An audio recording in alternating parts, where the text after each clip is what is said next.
Trying to figure this out, y'all. So just bear with me. It's my first live stream. I have no idea what I'm doing. I don't even know if I'm actually live yet. I think I am. It says I'm live, but I don't know.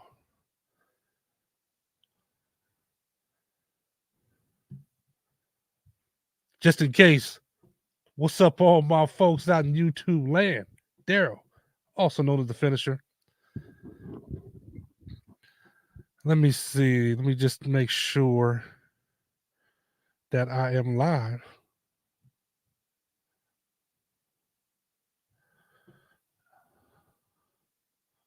Oh, there we go. I am live. All right. Well, this is the first one. Welcome to the channel. I'm not sure if you're new or not. My name is Daryl. I am by trade a handyman, and I call it a trade. Some people don't, some people don't agree, but whatever. I call it, it's what I do, right? I run a handyman business. I've been doing it now for 6 years, you know. So I got a lot of, if you got questions, if you got anything you need to, anything you want to ask, just ask me.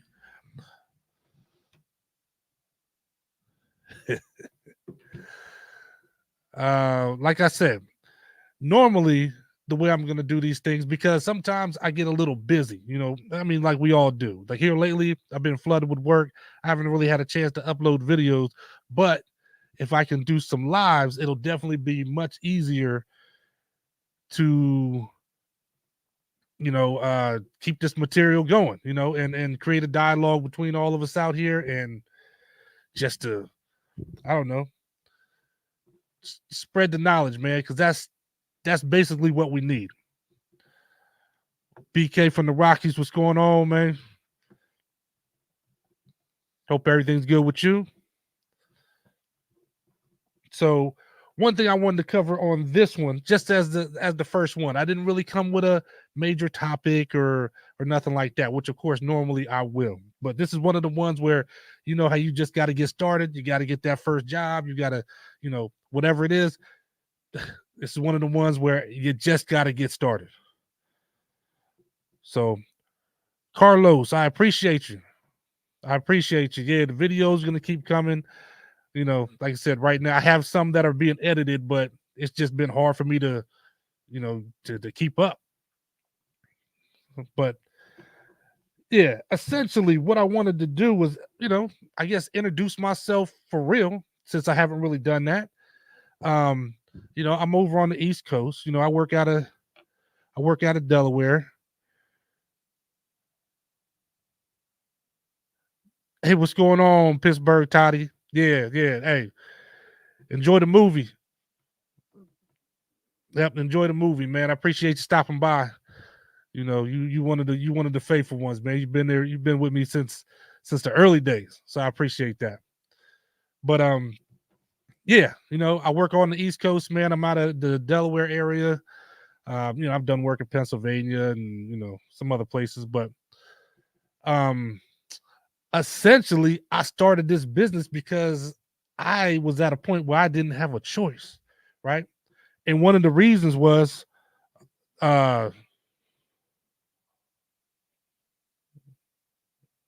here we go. BK's talking about starting out using apps like Jobber. You could.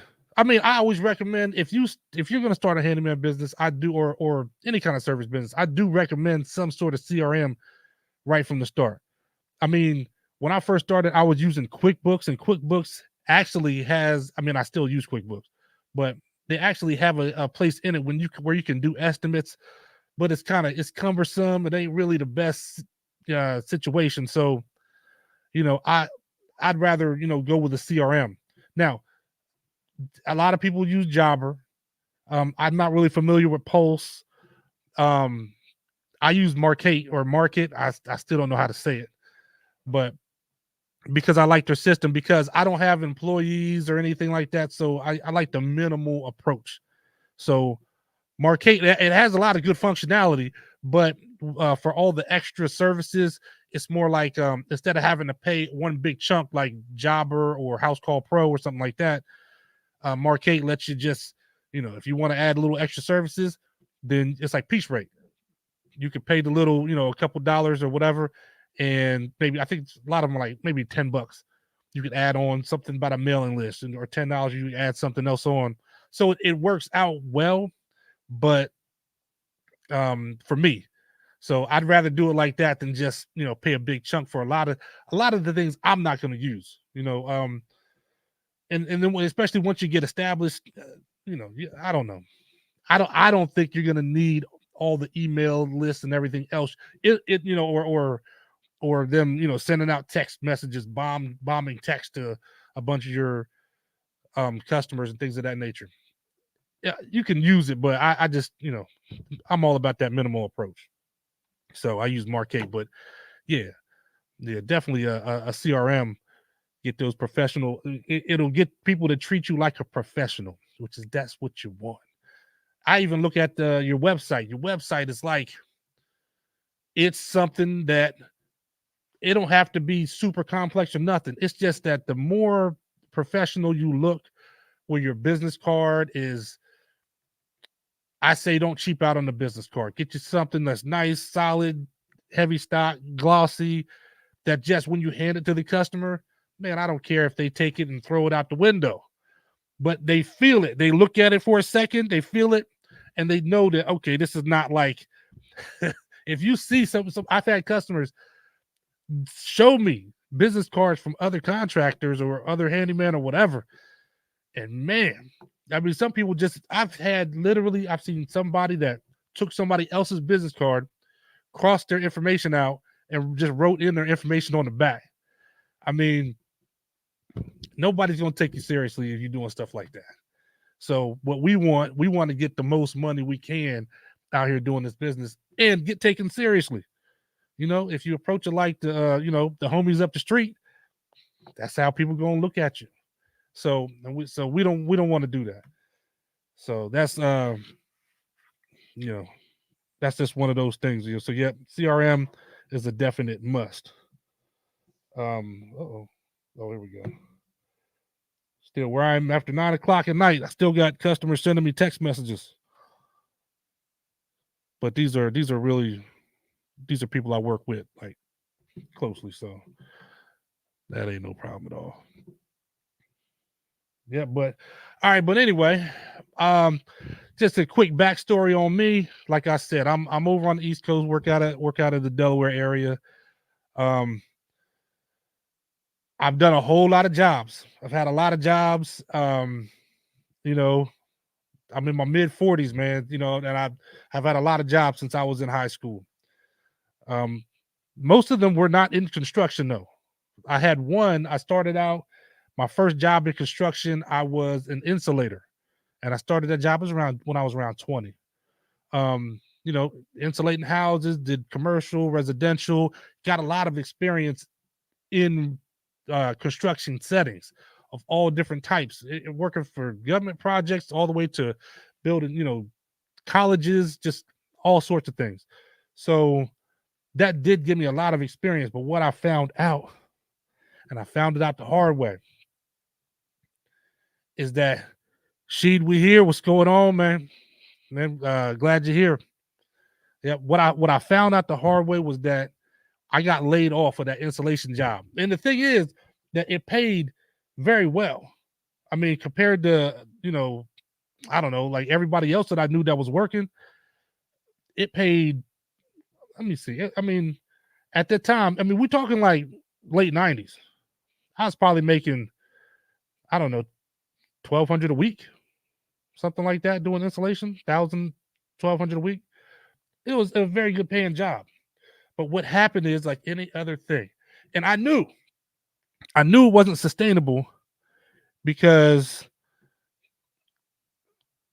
I was 20 and I used to talk to the guys. Now, I mean, you're 20, somebody in their mid 30s seems like they real old, right? So I would talk to these 35-year-olds, man. They talk about, oh man, we have a job. The next day talk about their whole body hurt. I was like, man, I was 20, like, Well, obviously this ain't sustainable. He's 35. He's already breaking down. So I'm gonna have to do something. And then when I got laid off, I realized that I just didn't have a skill.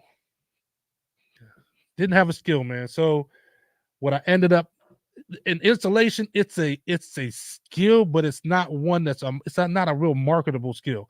There's not some kind of union. There's not some kind of big, thing you can, the only thing you can really do is go join another installation company. you know, or maybe you could be a salesman somewhere if you can get the experience doing that. But I didn't have that. So after spending all those years doing it, and before that, I had done other jobs too. And then at the end of the day, I had no skill, no marketable skill to go and get another job. So my wife convinced me to go to college, started that. Yes. I'm married, man. I've been married for years. And I don't know. I know some people, yeah, maybe I'm King Simp. I don't know. You know what I mean? But I'm about that married life, man, because we build each other up. But she convinced me to go to college. So I went and because I needed some sort of skill. I thought about going to trucking school, going to heavy equipment operated. I thought about doing that. But I ended up going to college, and that helped me. I did a bunch of different things in college. In the end, I didn't finish, but that is neither here nor there, because I did get a job doing materials testing, and which is for any, basically I worked as a civil engineering technician, and that I got that from going to college, right? So, and I did that, ended up doing that for 14 years. But even while I was there, I did other jobs, right? And I ended up getting into this business because even though I finally had something that I was doing, it wasn't paying enough. And we all know after, I don't know, with 2008, when the market collapsed and then there were no jobs, and I was in college at the time, I was working full time, but I was also in college. And I felt bad for them, for all them youngsters at the time that were in college, because I mean, I was like 27, I don't know, something like that, 28. But I felt bad for a lot of those people that were in college, because there were people that graduated, there were no jobs. So they had to go right back to work. Right back to work. I mean, no, I'm sorry. I said right back to work. A lot of them stayed in college and just stayed and went for their masters because there were no jobs. So they were like, they're better off just getting a loan and staying in school. And so many people did that. But on my side, I ended up just working. And man, the job that I had milked it for a decade. They just milked it, man. Wouldn't give us any raises, anything. So I ended up after a while, and there are a lot of things that went into it, but I had to figure out, how to get some money. I thought about it one time. There was a couple things that really bothered me, right? I thought about it one time where it was like, if I needed $200 for whatever it was, just $200. And at the time I was working full time, and I was working another part-time job on the weekends doing security.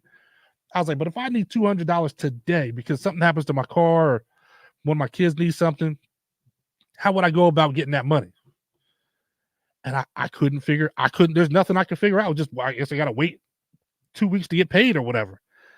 And man, that didn't sit well with me. Did not sit well with me. And on top of that, my kids, and, we were talking about college, and I tell them like, hey, y'all got to work on, make sure you got them grades right. Cause I ain't got it for, to pay for 5 kids going to college. And even though it was the truth, it stuck with me, man. Saying that just triggered something in me. So eventually I just had to find something, and I kind of got pushed into it. I was always gonna had planned on doing this type of business.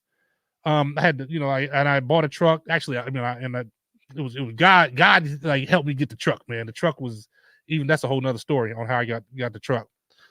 But eventually I had to start doing something because I wasn't making enough. And then I was working part-time at Lowe's. This is after the security job. After I worked at Amazon, I did a whole bunch of stuff. But then I had to end up quitting. Uh, no, Lowe's. What happened was Lowe's ended up cutting my hours back, and it was at that point that with the Lowe's job, the hours and the hours I was getting from my full time job, there was just no way whatsoever I was going to be able to pay the mortgage. And like, it just wasn't going to happen. So luckily, I had this business started up, and I was able to just all right open the door, kind of like how I'm doing this live tonight. Sometimes you just gotta do it, and it was like, all right, well, it's official. I'm getting this thing started, and we're just gonna see where it goes. It's one of the best decisions I ever made. It was a struggle. It was like I said, I didn't have any mentors. There was a lot of things I didn't have any experience in. Pal 134, hey, what's going on? He asked, what kind of jobs don't you take? That's a good question. I started out, I took a whole lot of jobs. I took a whole lot of jobs now, but it's different now because I don't have to take the jobs that I used to have to take. You know, now I kind of do what I do the jobs that I want now. So I like projects. I don't like small, like if they're too little, like, when I used to think of a handyman, I used to think like, old lady who had a table who the leg fell off and you need somebody come glue it back on and then pull some weeds over there and do some, and that's kind of what I thought of it. I don't do jobs like that. I'll do jobs that I won't take. If it starts getting heavy into like if somebody wants me to do some crazy plumbing or some electrical, I've had people call me up, they want me to change out their electrical panel. I'm like, dude, I'm not, you crazy. I'm not, could I? Yes. Yes, I know enough about electrical. I could change out somebody's panel. I'm not going to do it. You're not going to stick me with that liability, right? And because there's no need. There's plenty of other jobs out here that I don't need to do anything like that. And there's plenty of electricians out that can handle that love to do that. That are great at that, and they're going to do it much faster and way neater than me anyway. And they're covered with their insurance. So that kind of job, plumbing, I'll do certain things, but I don't want to do any kind of major plumbing. I mean, I've done everything. I've installed showers and all those things. I don't really want to do that anymore. I've kind of made it now. Partially I'm a little older, so trying to save my back. So I do a lot more carpentry work and I like projects. So I like multi-level jobs that may, you know, they require different skills, different skill sets. I do like those, So I can, so I do a lot of jobs where, it might be, I don't know, installing a TV on a wall. Like, hey, say I'm hanging a TV. I love the jobs like that are multi-level. It's the TV, but then they want the surround sound and they want speakers in the ceiling or something. And then I got maybe they want the Ethernet and the cable and everything up behind the TV and just multi-level jobs. I like things like that. They say facts you build together. That's right, man. That's right, Sheed. I'm telling you, like this it's just this new mindset, And look, I got a whole gang of daughters. I got to start in 5, man. So that's another thing about me. I got 5 daughters. So from 22 to 13. So, and they're all in my house with me and my wife. They're all both of our children. So no other kids out in these streets. But yeah, the it's one of those things where you gotta, with me and my wife, when I met her, she was a teacher. And I don't know, like I said, we built each other up over the years. So now I've been in business for 6 years. My wife, she has her doctorate. She's an administrator, school administrator now. And like I said, we built each other up into that. It wasn't like we just started out and we were both already doing something major. So yeah. Um, yeah. I mean, I still tell them. Yeah, I mean, they got to get that. Luckily, the state I live in,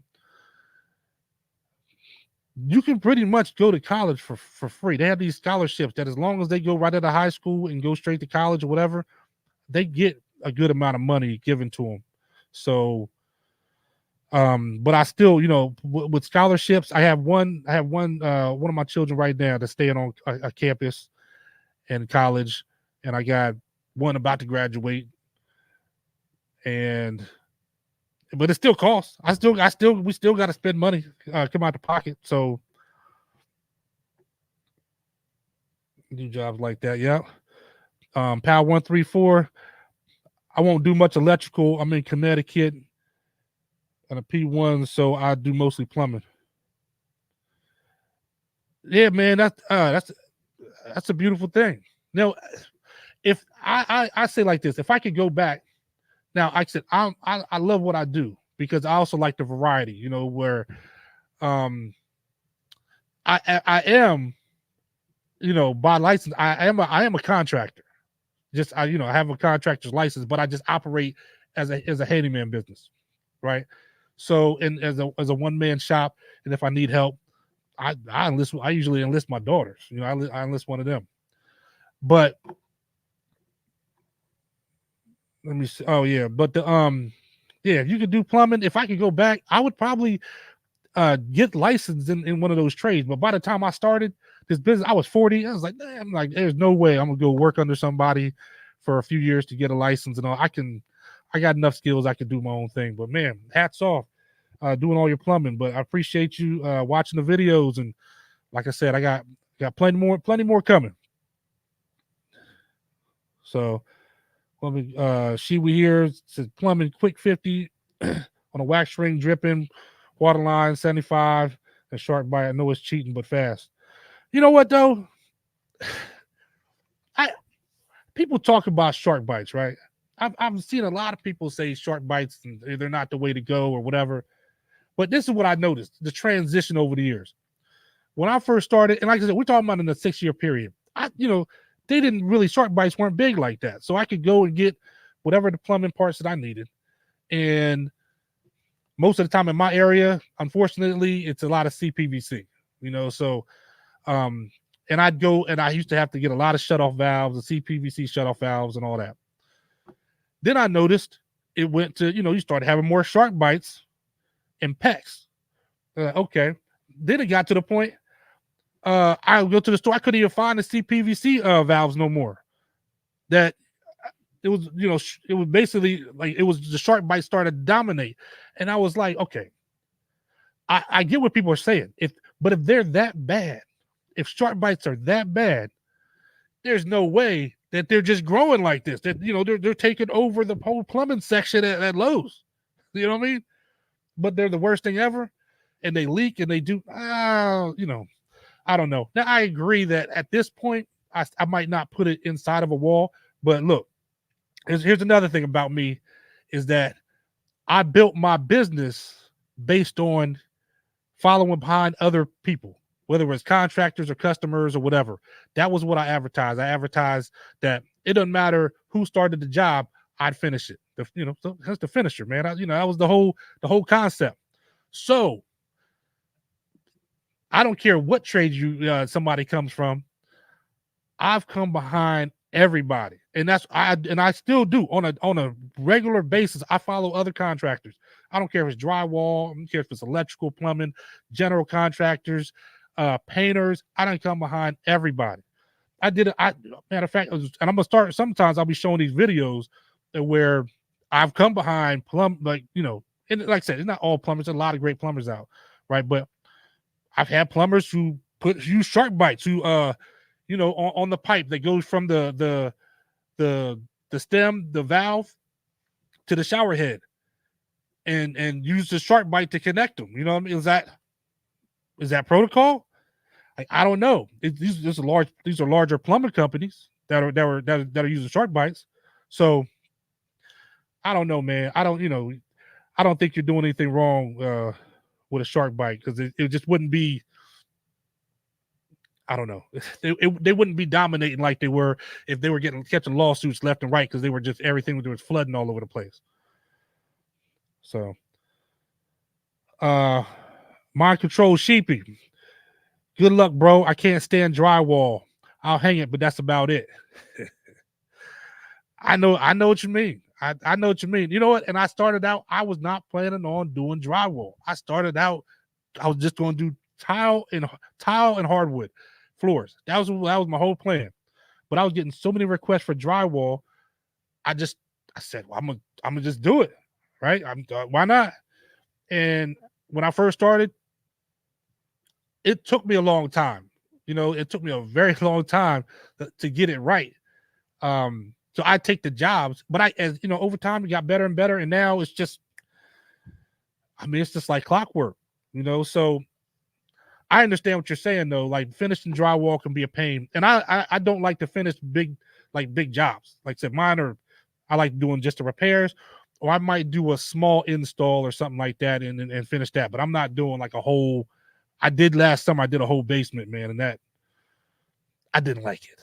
You know what I mean? That was a little more than I wanted to do. So, but yeah, appreciate that.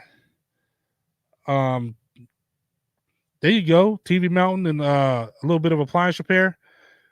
Yeah, I still do. You know, I tell anybody that I took a appliance boot camp, and man, that was back during the pandemic, it's like 2020. Um, and I was trying to figure out the direction of where I wanted to take the business, and it ended up being difficult for me to do a lot of appliance repair because it's hard when you got these other projects and then you got to try to fit in a refrigerator and people can't wait, and you know. But I still do actually do some appliance repair. So man, that's great. And then like I said, in TV mounting, yeah, and then with the TV mounting, it just gets deeper and deeper. You start with the TV mounting, and then you add certain things to it. You know, whether you start out being able to put the an outlet behind the TV, but then you can put the cable outlet behind the TV, and then you could like I said, you might have direct Ethernet. Then you can figure out how to add speakers on and surround sound, and there's a whole lot of places you can go with it. But it's it's definitely lucrative. My control sheep, are you LLC? I am an LLC. I stay under the LLC, which of course, when it comes to taxes, I'm not going to get into taxes, today. And there's a lot of people who know way more about taxes than I do. But there are certain, for me, an LLC works better. Even though, like I said, when you're filing your taxes, they see you as, a single member LLC. They look at just like a DBA, so it's no different to them. But there are certain things that you can write off, and it just all depends on how you're running it. But yeah, I run mine as an LLC. Yeah, that's right, she man. TV Mountain's big. Yep. PAL 134s. Oh, you use a Pro Press. Yeah. That Pro Press it's beautiful. I see that price on that Pro Press. I'm like, I definitely don't do enough plumbing to justify a Pro Press. At this point, I barely do enough I have all the tools now for any kind of PEX or anything like that, but I used to do a lot more of it. Now I hardly even use it now. But yeah, that Pro Press is a beautiful thing. I heard a good way, Carlos. I heard a good way to start your own handyman business to advertise on Craigslist at the beginning. Have you had any luck on Craigslist with your business? I'll be honest with you, I never used Craigslist. Because I had just like a lot of people, I've had the feeling when I started that Craigslist was gonna be people who are gonna be cheap. I just had that feeling. So I never used Craigslist.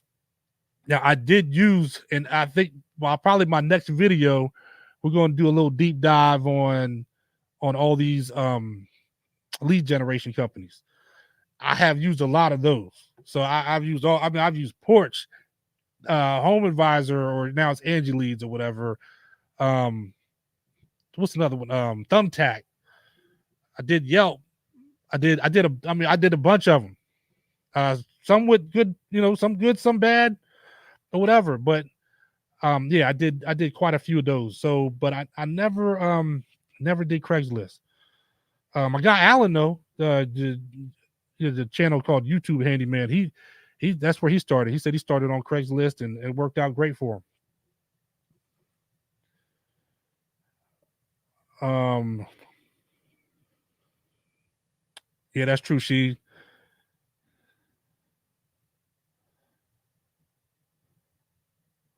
That BK. Yeah, yep, yep, yep. Somebody used a shark bite to connect the line to the shower head. And I got a video of me installing a shower. I probably got a couple of them. I know I got one. It's called The Lost Art of Figuring Things Out. That's another video. That's another topic we not for today, but we'll get into. So it's one of them things I feel strongly about. Um Len David Hart. I thought the finisher was drywall finisher. No, no, it was not. Nope. When I started, there's a lot of finishing. So, drywall finishing, concrete, basement finisher, like the whole lot of different kind of people who do finishing. So no, the finisher was a concept of from start to finish, I will finish the job. Right. When you call me, you won't have to call anybody else. Right. That's the concept of the finisher. So, and yeah, I just happened to finish drywall, but that wasn't the thing. No, I don't.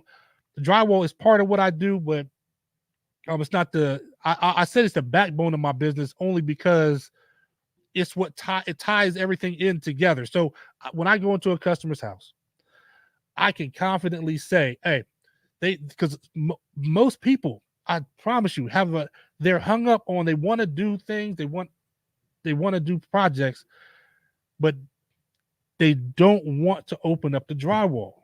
They don't because they see so many horrendous repairs and they just want to leave the drywall alone. So I went into people's houses and they, instead of getting a new ceiling fan hung up and open up that drywall, running that wire and all that, they rather just had to somebody come in and run the wire,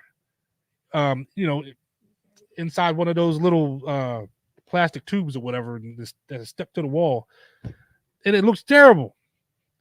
So if you can go in with confidence and say that you finished drywall and it's gonna look, you'll never know that it was open. So that's why I say it's the backbone, because it allows me to sell projects because off the strength of, hey, don't worry. I tell them, look, I'll even get a little cocky with it, man. I walk in, I tell them, look, I I don't want to pat myself on the back, but I'm telling you, when it comes to drywall repair, like, I mean, I'm that dude, I'm that guy. So that's what I do. So you don't have to worry about seeing it or having some big imprint on your wall or your ceiling or something like that. So yeah, yeah, not just drywall repair. Um, you are a patient man. Hey, you gotta be. Sometimes you have to. BK, my cousin charged high, but 150 for mounts. They have the same home improvement class in Stone Mountain, Georgia. Real cool. Get a certificate for it. Oh, okay. Okay. I mean, I don't know. 150. That's not bad. That's not bad. It's tough because you got to get a certain clientele with TVs, because there's people out here installing TVs for hanging up TVs for $75, man, $50. It's crazy. So I used to do it all the time, but I just got, you got to get so many leads in order to find the right people that I just got tired of doing this. I don't really put up many TVs anymore. Oh, you got LLC too. I said, how you do your bookkeeping? I just do everything in QuickBooks. Everything I said, I use the CRM market and this link to my QuickBooks and everything. And that's one thing where it's helped with me doing small projects, is that I don't have a lot of paperwork to do. So when I was doing the small stuff, when I'm mounting TVs, I'm doing appliance repair, and all these little things that I gotta, it does take a lot longer to do your paperwork and your QuickBooks, and you got a lot more transactions and this and that. With me doing these mid-sized jobs, I mean, I might have a couple transactions a week. I mean, maybe 4 or 5 transactions in a week. You know,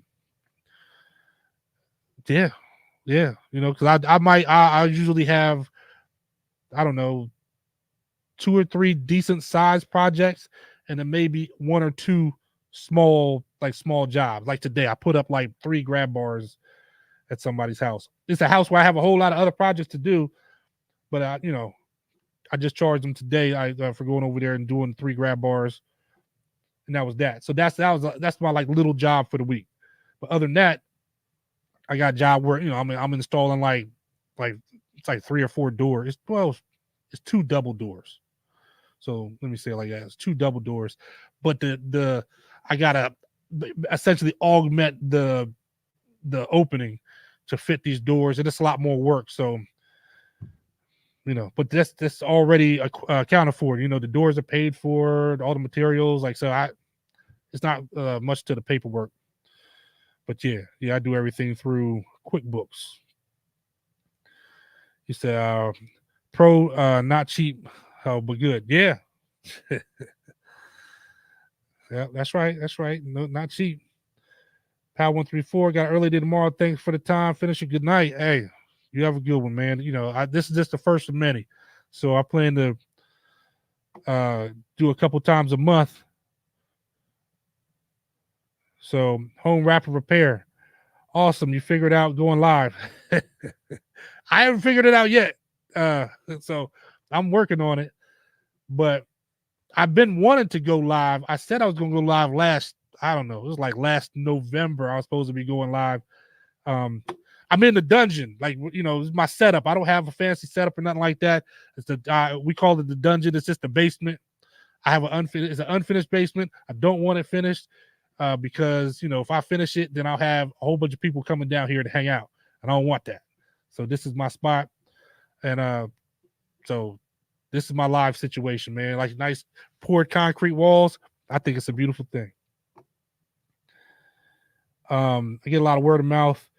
I got a truck and a dream, and that's the thing. Over time, that's where I am now, is that between word of mouth and previous customers, like I said something about doing the towel bars earlier. Well, the towel bars I put in is the house is for a customer, a customer's brother. So it's a customer I've been dealing with for 3 or 4 years, and then now her brother moved here. He bought a gigantic house, and I'm basically serving as the general contractor for all the work that he wants done at his house. I mean, and it's a lot. It's a lot. But I've done a lot already. I've done a whole lot of stuff in the house already. So, but that's the best way to do it, man, is once you start getting those referrals, it's beautiful. Oh, next door. Robert Salazar Jr. How you doing? Appreciate you coming. Next door. Ugh. I have used next door. I've been on next door. I don't want to say the in general, because I haven't used it much. But man, the contact that I've made with people on next door, I'm not gonna lie. It seems like the first question everybody asks on next door is, ask other people, do they know a contractor that's reasonable? And I don't really know what that means. I don't know how much I could charge to be reasonable. But I had a lady from next door that contacted me. Well, no, she didn't contact me. She had on there that she had her closet, all her, racks and her stuff in her closet fell down. And sometimes I was just on there. I said, I can help her. I can just be nice and help her. So I put in there, I can help you if you need to. If you need help with it, I can, just give me a call, and showed her the business information. She called me up. I told her, yeah, well, I mean, I could do it for, I don't know. My minimum at this point is 125. This lady, I was trying to be nice, man. You know, I mean, I'm trying to get to heaven. You know what I mean? So sometimes you got to do a little something to, get you moving, get you some momentum. I was like, all right, it'd be quick. I could do it for 85. I can't fix the holes though. No holes to be fixed. It's just me putting up a new rack or whatever. She was like, oh man, yeah, that's a little bit high. I was like, well, my goodness. I don't know. I don't know what you want. Maybe $50 or something like that. I don't know. But yeah, it wasn't my favorite. It just doesn't seem like every time I go on there, it just seems like people are looking for, some sort of deal. And I don't knock them for it. Hey, I'm not spending their money. I can't worry about what's in their pockets because, all I can do is worry about myself. So, I don't know. He said she made $350 on Thumbtack with IKEA furniture. Well, first furniture repair was I used to do a whole lot of furniture repair. Man, I don't know. See, look at I just got a text from this is an existing customer has asked me if I know anything about dishwashers. This lady, I installed a whole shower in her house, and now she's having an issue with her dishwasher. So, like that, when I say small jobs, I'll go over there tomorrow, Friday, or something like that, and fix her dishwasher or see what's wrong with it. So, and I didn't have to work to get that. It's just they just come through. But yeah, on Thumbtack, IKEA with furniture, man, furniture assembly. That was a big go-to when I first started. And sometimes you'll hit the jackpot. So I mean that's good. 350, like so with IKEA furniture, I hit the jackpot once. I don't even know why this guy called me. It's a guy. It was down a very rich area, man. He had bought a house. The house was like 4.5 million. He bought this house as a surprise. People have money like that in certain areas that I work in. He bought this house as a surprise to his kids. So they didn't even know his kids didn't know he bought the house. Well, he called me. He had the whole house. It was like 6 bedrooms, furniture that they needed all put together. Like they had everything. They had all the furniture sent there, and it was just in boxes. I listed one of my daughters, and it was, I don't know how much we charged. It had to be like $1,500 or something like that. But sometimes, and it was just putting furniture together. I had my daughter in one room, me in another room, and we just put in work. I mean, it was done in it did take us like a day and a half. But that furniture assembly, I tell people don't sleep on the furniture assembly. Yeah, the law started figuring things out. Yeah, mind control is just that's one of the biggest issues I think we have going is as time goes. One reason people talk about people getting into the trades and not, I don't think that everybody's lazy. There's some of that, right? But I think a big part of it is the lack of confidence. If you've never had to figure anything out, right? If everything, the whole way coming up through school and everything has been just handed to you, and you've never had to sit down and figure out a problem, and like in school or even in life, like a real issue. Then I mean, man, to think you're gonna go in somebody's house and figure out what their problem is, like you have to figure it out. There's no, once you go, you're the expert. Once you walk into that person's house, you have to it's you got to come up with the answer. It's just, that's a burden that a lot of people can't fathom. It's easier to go to Amazon and stack boxes, or I don't like to talk about people. I know a lot of people do the gig apps, but it's easier to just do food delivery because you can't mess it up. It's not intimidating. You know what I mean? It's easier to go to the warehouse at Amazon and sling boxes all day than it is for me to feel like I got enough skill and knowledge to go to your house and fix your problem, whatever it is, doesn't matter. It's intimidating for people out here. So I don't know. Oh yeah, conduit. Yeah, yeah. Home wrap bear. Yep. Um, my brother started. Brother started in drywall and does concrete, but no license, no work.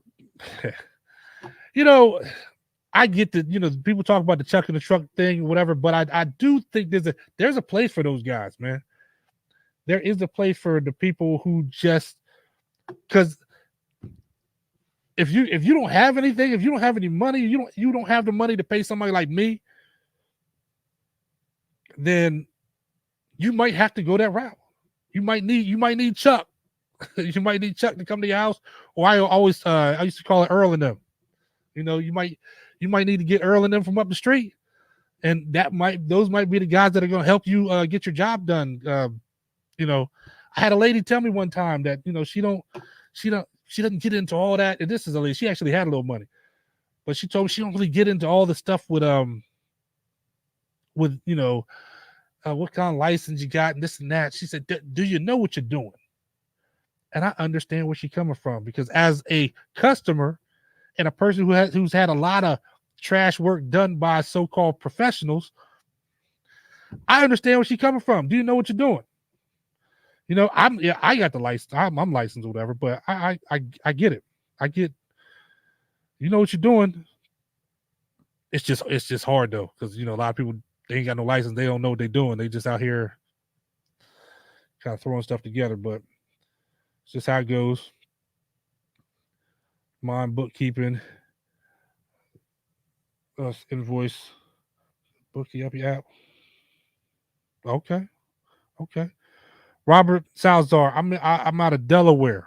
I'm out of Delaware, man. It's real tiny state, right in between Pennsylvania and Maryland, and in New Jersey. But you're real close to everything. It's real close to everything. I grew up in California, but you know, I got dragged back here when I was in high school, and I wasn't too happy about it at the time. But I've been here so long now, and then I married one of the locals, man. So I'm in. I'm in. This is my turf now. So, but I love it though. I love it, man. Yeah, I'm out of Delaware. Free and very professional. Yeah, I had to check it out. I had to check it out. Carlos, thanks for doing the live chat. Look, you say thanks for doing it. I appreciate you coming through. So it'll be something I'll definitely be doing at least a couple times a month because I'd rather do a live stream than not get a video out. So and that's what's been happening here lately. It was like I'm getting a video out 2 weeks, it's 3 weeks, and it's just like it's just too long of a gap. So if I can maybe do a video and then maybe do a live stream and fill that gap in. And plus it allows me to go more in depth on some of the topics. And I like it, man. I like hanging out and talking business, talking work, talking like not just it's I do handyman business, is what I do. But like I spent years, I've had a lot of jobs. I've had a lot of jobs, so I do talk a lot about employment and going what kind of skills you need for certain jobs or whatever, or how certain jobs even helped me in the handyman business that I had over the years. So it's not all because I want people to understand that sometimes you think you don't have the skill, you're not ready or whatever, but you don't know that job that you're doing right now is benefiting you and helping you. It's helping you maybe mentally, or there's something that's going on at that job that you don't know is benefiting you, or you don't know that it's something that's going to be good for doing the handyman business, but it will over time. It's just one of those things we'll ever see.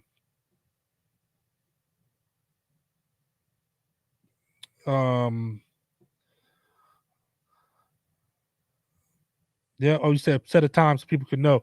Yeah, that's the thing. I was debating. I've been look. it's one of those things. I don't know why. I was like, man, I need to just go ahead and do it. Do I? But and I was like, going in circles. Like, I do it. Should I write up a whole thing, like, about what I'm gonna talk about?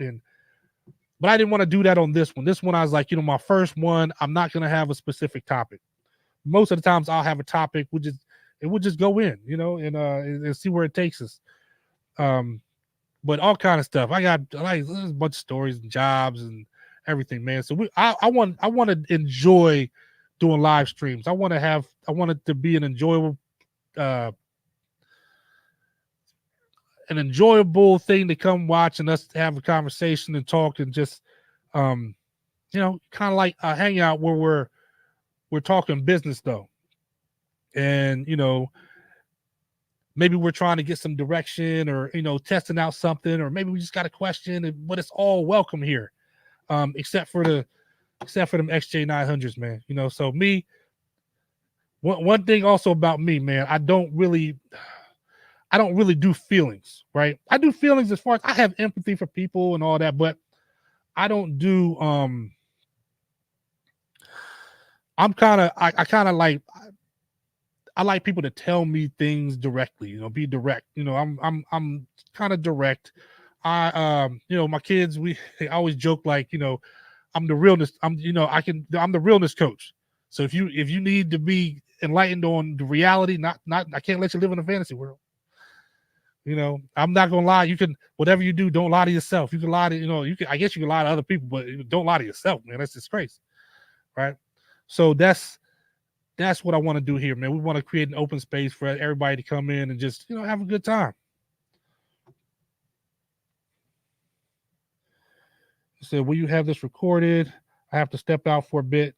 I like to watch again. Will Cash, 16. Welcome. Yeah. It'll be on here. So I guess they automatically upload it. I don't know how it works, but I will figure it out and it'll be on there on my page. Jeremy Fish. What up, Daryl? Your channel popped up yesterday. Glad I found you. Great content. Man, I appreciate you, Jeremy. People like you, man. Just make this thing worth it. Right, Mr. Summit. Do you ever talk about pricing flat roof repairs? Absolutely not. I stopped getting on the roofs. I don't know, 5-6 years ago. I don't know what happened to me. I've had people tell me, some people. I had a friend of mine who he go travel on airplanes, and he got on the airplane one time and had some kind of anxiety attack. He had to get off. I had people get on roller coasters their whole life, then all of a sudden they couldn't do it. That's how it was, man. I used to get up on crazy ladders and on the roofs and everything else, doing gutters and then I don't know. One day I went to get on the roof, and as soon as I stepped foot onto that roof, it was like I was in the Matrix. You know what I'm saying? Like I felt like the world was like my whole balance was gone. My whole, and then it was just like I still stayed up there though because I was up there already. So, but I felt like the whole time I was sliding, and it wasn't even. If you looked at the roof, you'd probably laugh at me because it was. I mean, it was a 1-story, like, I don't know if it wasn't flat, but man, it couldn't have been much. It was hardly any pitch. And I was supposed to be doing the boots, redoing the boots. And I got it done. I did 3 of them on that ceiling. I still got it done, but I was scared to death. And I was like, after that, I don't mess with roofs anymore. So K&D Customs, I don't know roof anymore. They make me dizzy. Yeah, it's so strange. I think it was the gap time that I spent not going on roofs or not going up, doing things at height. I mean, because even now, like I used to be on extension ladder. I told you I was insulating. The company I worked for also did gutters, so sometimes I go with the gutter crew. And I'd be up there, installing gutters and doing drilling fills with insulation and drilling holes. I mean, way up, at the top of the second story. Sometimes them Victorians, you'd be almost, it feel like you 3 stories up. how tall they are. No problem. And then all of a sudden one day was like, this is not going to work. So, all right. Well, let me see. Let me check out. Yeah. So that, I mean, essentially that's what I wanted to talk about. Oh, SDS Construction, Steve. What's going on, my man? Hey, I appreciate you coming through. I was, for a while there, I thought we were gonna have to set out a search party for you. I was like, I ain't seen one of Steve videos in a while. So yeah, it's good to see you again. Good to see you on here. Y'all, if you interest anybody that ever wants to see like those trailer setups, like my trailer is like super basic, but you go see Steve's trailer. Steve has the SDS Construction. Steve has the one of those super trailers, man. It's a thing of beauty. A thing of beauty. Yeah, but yeah, that's what, like I said, that's what I wanted to do here. Is hold on, let me see the whole point of me starting this channel was that I don't know, when I started out, I didn't have any resources. Well, I did have some, and I utilized the resources that I had. Like, I wanted to learn tile, and I did learn tile. I was doing tile work, and I wanted to learn it deeper. So, what is it? I think it's the NTCA, National Tile Contract Association. I think it's NTCA. Yeah, they have workshops all around the country for free. I'm telling you, they come to a tile store near you. You just look on their website, sign up for a free workshop. I promise you, you'll go there and learn something. If you're interested in tile, you'll learn something. And these, like I said, a lot of free resources like that I tried to utilize. But when I first got on YouTube, there wasn't no really. There was certain videos, say like you do tile, Sal de Blasio or somebody like that was on there, but you just can't get all the information. I don't know. I couldn't get all the information at the time. This is like, I don't know, like I said, like 6-7 years ago. So yeah, I wanted to create a place where you could understand, like, where people could understand that this is it's obtainable, man. This is, if you don't like the job, if you're struggling, if you're working in a warehouse, or you're I don't know, whatever it is that you're doing, you don't have to do that. You don't have to do that. We're the days of having to sit in a classroom and learn, and this is part of the lost art of figuring things out. That you don't have to always sit in a classroom to learn. Sometimes you're just gonna have to just get out here and just do it. Just do something. Like I said, start small. She was saying earlier about the furniture assembly. It's a great thing to start at. If you're mechanically inclined, I'll tell anybody, appliance repair, man. I mean, you could just get all kinds of money in appliance repair. Steve said, "Oh, you made the story of how you're hot to where you are to where you're there. Having a variety of experiences contributes to being so well." It does. It does. I think with me having all the experiences, whether it was going when I was in college, when I was doing installation, different jobs, getting an early understanding of the reality of moving up. The reality of moving up in jobs. I had the reality. One of my first jobs, I was working at Sears in security. Man, we were getting paid trash. Like, I mean, minimum wage was like $5.15 at the time. You know what I mean? And I think we were getting paid like $5.35, right? But the warehouse guys were getting paid $5.15. We were getting paid $5.35.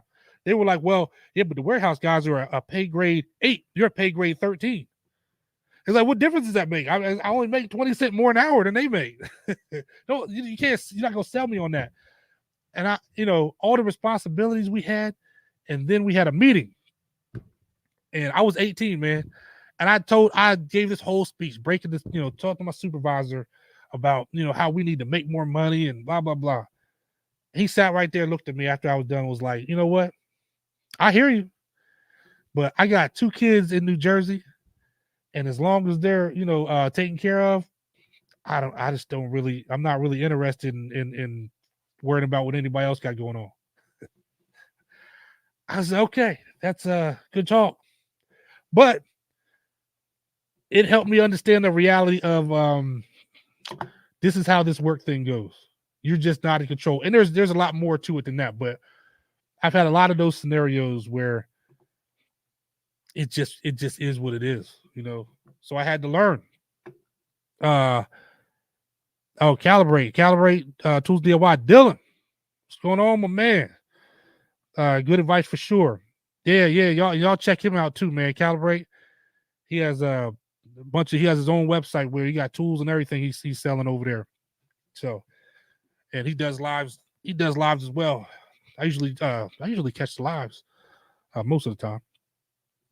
KD Customs. I just started out not too long ago. I practiced on my father's house, and now I'm working on rental property to build my skills up, get actual customers. It's just hard dealing with investors. Yeah, they're very cheap. Yeah. Investors are cheap. You get property managers that are cheap.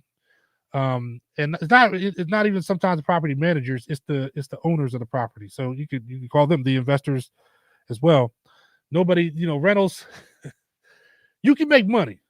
You can. I said I don't want to act like you can't make money doing working with property managers.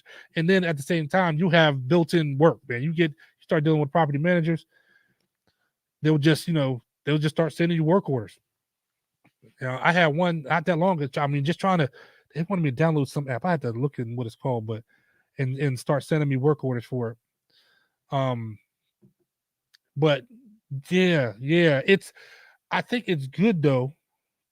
Especially if you're doing rentals, it's good experience.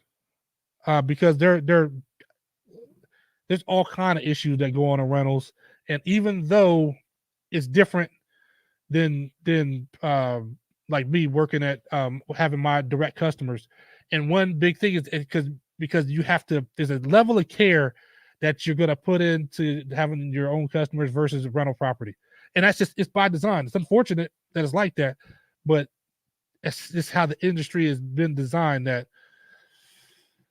I see guys work on rental properties, man, and apartments and stuff, and they're not laying down, they're not covering anything up. They're not. It's just a different thing, and I understand. So, but it is good experience. Jeremy Fish, I'm trying to find my way through the weeds. I did the right thing getting my contractor's license, insurance, but having a problem separating myself from these handymen out there. Just not having customers look at me as a contractor. I'm the handyman. Yeah, it is tough, and it's because the handyman has that word has a negative connotation. It just does. Over the years, um, it's been beaten down, and I'm gonna get on some of these guys next, um, because what a lot of people will do, say you'll have a plumber or an electrician, somebody. And those guys, they're just the first ones you think of when you think of the trades. It's always the plumbers, electricians, and HVAC, because those are the ones that require a license in almost every state. Some states don't, but most states require a license for those three. And but there's plenty of other trades. I mean, like I said, drywall guys are just a drywall the trade, carpenters. There's a bunch of different trades, but um, it's the title of handyman. One of the issues is that anytime they go and do a job, or you have like I said, I've heard a lot of people, like say some plumber, that talk about handyman work, and it's like, well, no, it was a plumber did that. And I look, you can't, like I said, you can't pull that over on me, because I come behind, my whole business is built coming behind other people. No, plumbers, a lot of plumbers do bad work. There's a lot of, not, I don't know, it's like I said, a lot of electricians, a lot of every field has people that do trash work, but then when they do, they call them handyman. So then you end up getting this negative connotation. And then also, that doesn't help you that you got actual handymen out here that are hot garbage. You know what I mean? They're just, I don't know what they got going on. So it's tough. It's tough. So I mean, but you build, and then I mean, I had to get over that kind of early because even with your contractor's license, like I said, that's how I am.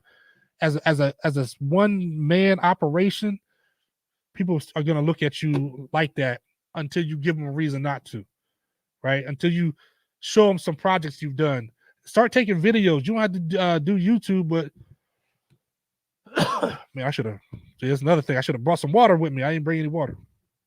Um, yeah, start with things like that. They record some of your jobs just to have it on file, or so you can maybe embed it on your own website, so they can see you doing this work, and then they start to see, okay, this is not a handyman. So a lot of times I go over to people's houses, they refer to me as, oh yeah, the contractor's here, and I don't have handyman in the name of my business either. So that's a whole nother discussion. Is should you put that in your name or not? But yeah, it takes a little while. But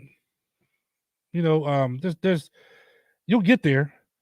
So your experience is SDS Steve's is your experience makes you a great teacher and inspiration to new handyman out there. Oh man, I appreciate you, Steve. I appreciate you. Yeah, yeah. I've made a lot of mistakes. I've had a lot of success, and I've made a lot of mistakes, and I've tried everything. So that's what I said. When it comes to the lead generation company, I tried many of them. I've worked with property managers. I've worked with a bunch of different people. Oh man. Did you hear me? Did you hear me like put the water? Look at that, man. See, you have kids, and then next thing you know, they're 15 bringing you a bottle of water. I appreciate you. Mhm. Man, they don't just, I mean, they do more. They don't just eat and talk on the phone. Nah, appreciate you. Am I loud? Oh, okay. Well, all right. But yeah, yeah. Appreciate you, Steve. Um, Candy Custom. I make decent money. I make a lot more when I deal with people in their homes. Yeah, yeah, like I said, that's what I do. That seems to be my um. Oh, you sound great. Hey, appreciate that, man. This might better work. This whole setup, but yeah, yeah. That's I mean, and that's what I noticed too for me. And sometimes you just have to learn it over time. You take the jobs, you figure it out. Earlier I was talking about I took appliance boot camp, and like I said, definitely still recommend the appliance repair business, very lucrative and all that. Um, I think it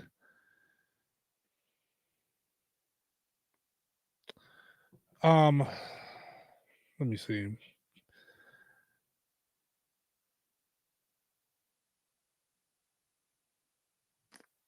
Um hmm, oh no. Let me get back to that. Let me get back to that one. But yeah, okay, that's what I was saying. You find out what works best for you over time. So like I said, I tried property managers. I deal with real estate agents. I have a couple I still deal with, but I used to deal with more and try to get real estate agents. Um, I don't know. I've done so many. I used to work with a lot of people who had Airbnbs, and it kind of happened like that. As the area I was working in had a lot of Airbnbs. So I don't know. I think it's sometimes you have to try all these different things, and then something will work. That's why I was talking about appliance repair, because I tried it worked, but not the way I wanted it to. So I still have it in my arsenal. And when times get slow, like it got slow, like December, you know, I'm able to do appliance repair. I still have a warranty companies that send me requests, like Liberty Home Guard. I'm still signed up with. So I just boom, hop right on it.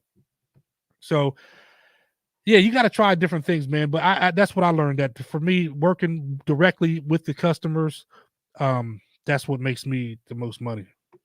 Um, Ryan Teeter, you sound great. Hey, appreciate that. I think I already said that, but I appreciate that again. Willcast16, any advice on making your own website? Me, I'm looking at making one, pay someone, making one for myself, or have it made for me, pay someone. Now, I don't.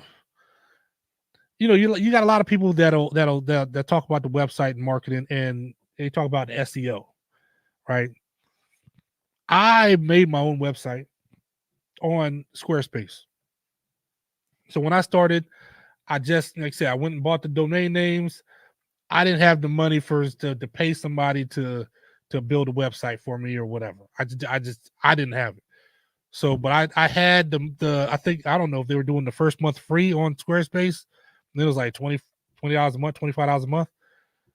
But I went on there and I would stay up. I was up till 3, 4 in the morning, falling asleep at the computer, trying to figure out how to build this website. And I did. And it looked great, looked professional. I think part of the ranking, that SEO, they I don't know, I feel like my Google listing shows up. Excuse me.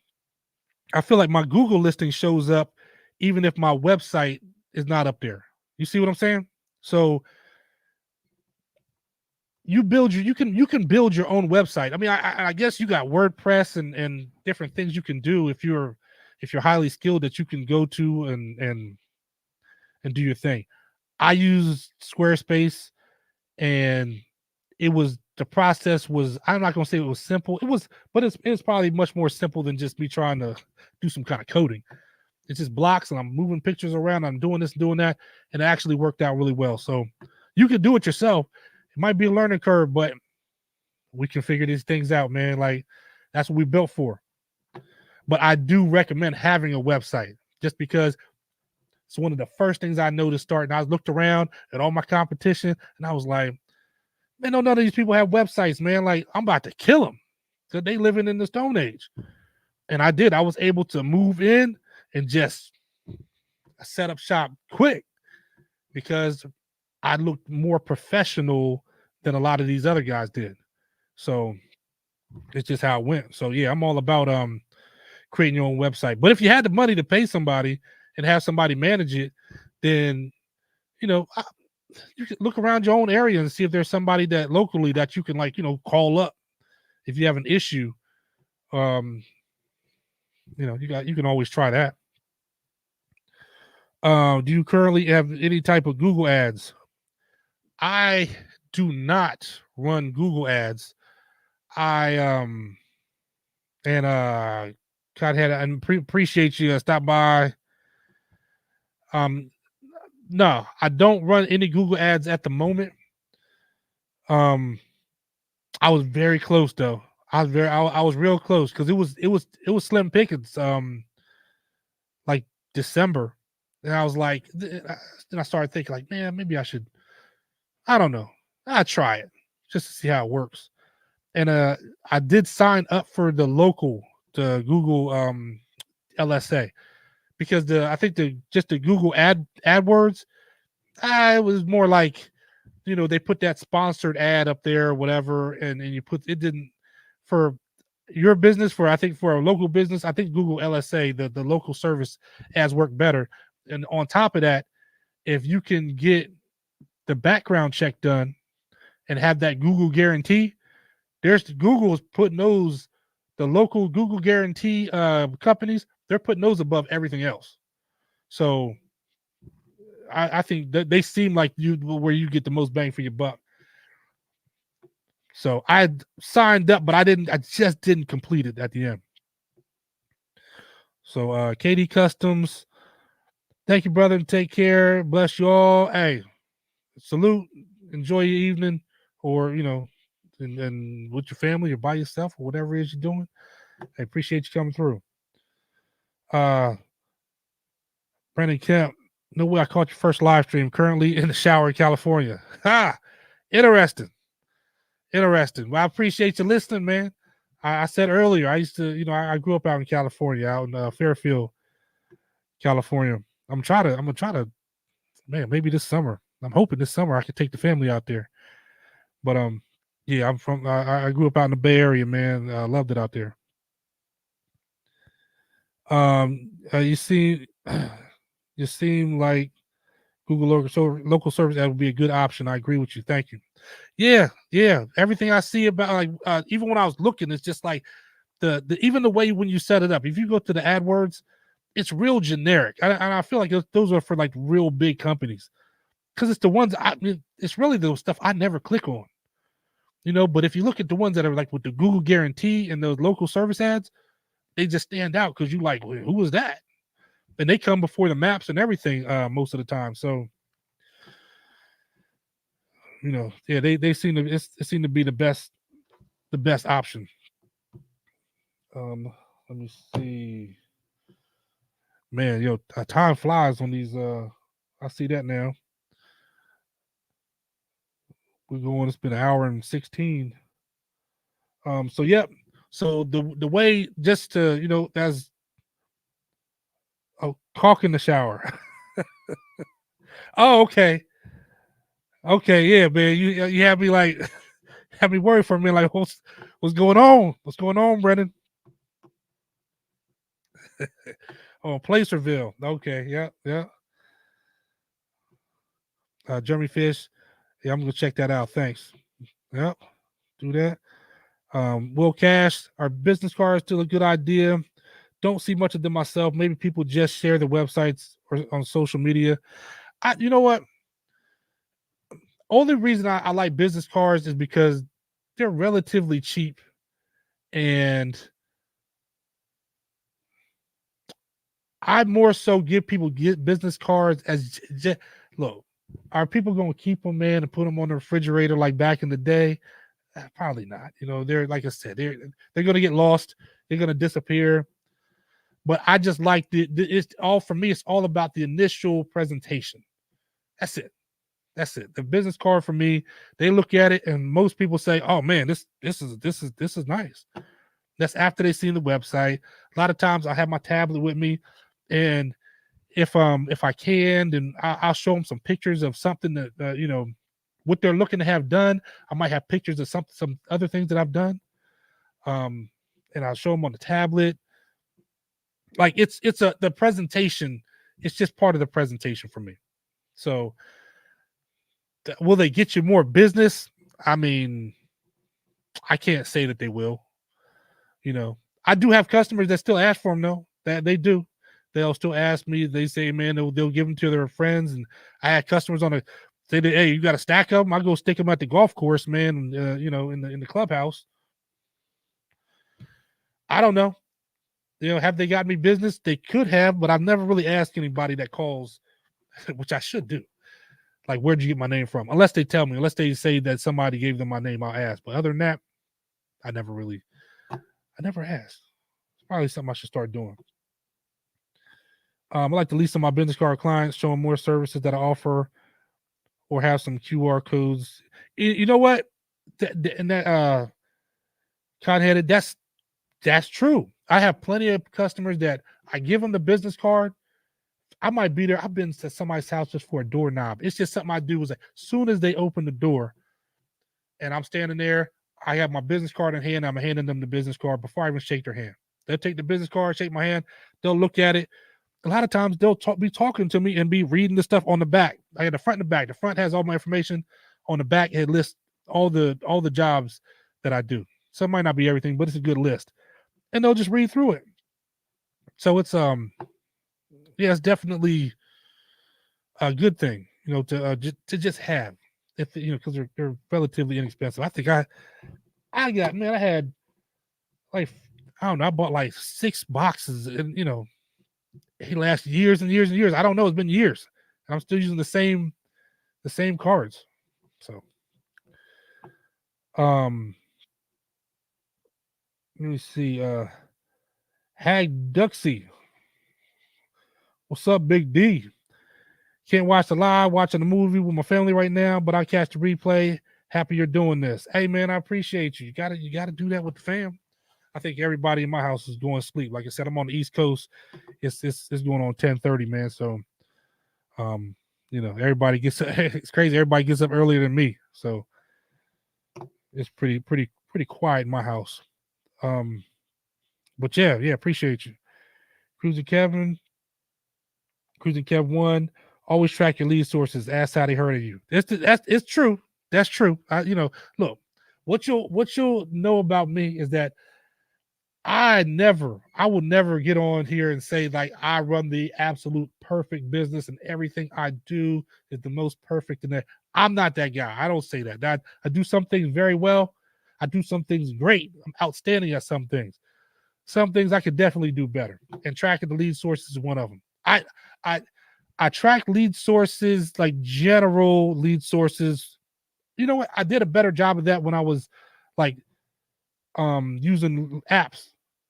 So whether I did used to track that, whether the lead came from Home Advisor, if it came from Home Depot Pro Referral, or if they came from my website, I did mark that. Actually in Market or Markate, my CRM, it has a place where I can click that and pick where it came from. So I did track that, but even somebody that called and said they got my information off my truck. So yeah, I did used to track that, but I never ask. Maybe it's just like I said with business cards. I asked somebody that was a referral, but I never um talked about business cards. Do you use fiber fuse for drywall repair? I pretty much only use fiber fuse for drywall repair. I was a subcontractor for a renovation, not a renovation, restoration company years ago, and that's all he used. He was like, "Man, you got to try this fiber fuse stuff." I fell in love. That's all I use on flat joints. Corners, I use a composite tape, actually, I use like a perfect. It's called Perfect 90, is what I usually use now. It's not a composite tape, but and I like that because usually it just saves me a day. It's not cost effective to use the stuff for big houses and stuff like that. For small, odd shapes and to get a nice crisp line. Yeah, it's or odd angles. It's good stuff. Um, I've seen that QR code and magnets and trucks. Great idea. Yeah, yeah.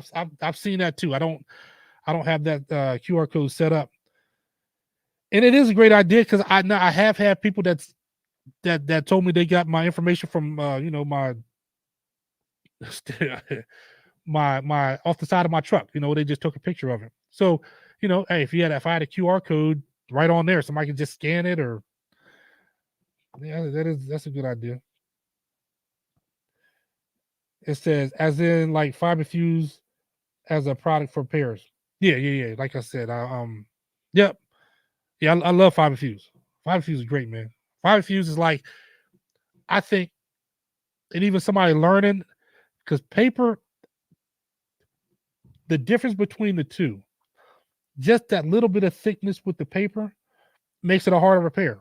Fiber fuse, it once it gets wet, it lays so flat that it makes I think it makes smoothing out the mud a lot easier. So if you're learning, I learned when I first learned, I was using regular paper tape, and I would goodness, it used to be so frustrating. It seemed like I was always getting bubbles in the tape and stuff. Now over time, I learned it, but then like I said, I did all that, and then now I use fiber fuse, and I literally got stacks of rolls of fiber fuse in my garage. It's great, and it's fiberglass, so it doesn't affect me at all. But I do tell people wear gloves and all that. Say big money in cruising cab, big money in rodent and bird exclusion work. I used to do whole subdivisions going from house to house. Really, I believe it. So birds is like people in their dryer vents, stuff like that. Because yeah, no, I can see it. I can see it. I don't deal well with rodents and things like that. So, but somebody got to do it. So That's a good thing. Even simple stuff like gutter cleaning. I don't. I'm not. It's not my thing. It's not my thing. But it's a nice. It's a nice little job. Doesn't require a lot of skills. All you need is a ladder. Um, or I guess some people get on the roof, but whatever works for you. But yep, that's it, man. It's getting we getting to an hour and a half now. Um, I appreciate everybody coming through, and like I said, this is just the first one, man. We're going to be doing a whole lot more of these, whole lot of topics. I mean, everything from like I said, how different jobs affect you in coming up in business. How family, like I said, I've been married 20 years. Got 20 years, 5 kids, and I didn't start till I was almost 40. Right, just all the different things. Um, and there's just I don't know, there's so much information out there. There's so much to learn, so much to share. And we all have some. There's a lot of people are sharing their stuff, man. I appreciate it. So great info. I appreciate that, Jeremy. Cotton, Cottonhead. Appreciate you. Hey, like I said, I appreciate you too. Sometimes we all need somebody to put a little battery in our backs. It's just what it is. Sometimes you get down on whatever it is, down on life, man. Just I don't know. It's just hard to come up sometimes, and it's just good to have people in your corner. Look, you too. Hey, Alan, I was just talking about you earlier. Everybody doing live streams. I need to jump on the wagon.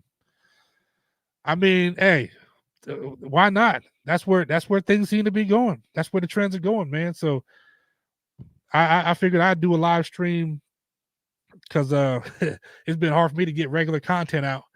And I was like, well, it'd be a little easier if I could just go in, hit the button, do the live stream, and and then also I can get a little deeper in the conversation. Daryl, my man, always love listening to you talk. Ray Duke, that's y'all know that's bulletproof right there. So these are those two guys are like my contemporaries. Alan over at YouTube Handyman and Ray with the bulletproof handyman business. I think we all kind of started around the same time, and we all do stuff that's something similar, but we're all different and we all got different styles and do different things. So I'm like, hey, tune into everybody, man. Just and get what works for you. Said SDS great stream. Look forward to the next one. Just for you, I will post something Friday. Have a great weekend. All right, Steve, man. Keep them kids straight. Keep them kids straight at the school. Yeah, I like live streams. I get to talk to my battle buddies. Hey, man, that's a beautiful thing. That's a beautiful thing. I never, I guess for what we do, I never was I know that's not what you mean by military, but yeah, I like I said, we all everybody gets to get out there and talk and communicate. I like it. I'm actually like I said, I'm enjoying the live stream. So, but all right, y'all, I appreciate you coming through. Like I said, we got many more to come. I think next time we're gonna the next show. It might even be next week, but we're gonna go deep in talk about these lead generation companies. All right, even some of the new ones. So real quick, Cruising Kev, hook up with exterminators to do wall repairs when bees have been removed. That's true. Yeah, and I'd never see. Look at that. Never thought of that. Never thought of that. I used to. I would come behind guys. I used to work for warranty companies doing drywall work, and I never came behind somebody who did a bee removal, but I could see that being a thing. I used to come behind a lot of plumbers or whatever and electricians or whoever had to do repairs. But yeah, never thought about coming behind the exterminator. Wow, that seems like a good idea. Have to check into that. All right, but hey, y'all, it's been fun. So, you know, the routine, stay safe, be blessed, and remember, if the trades don't work, nothing else does.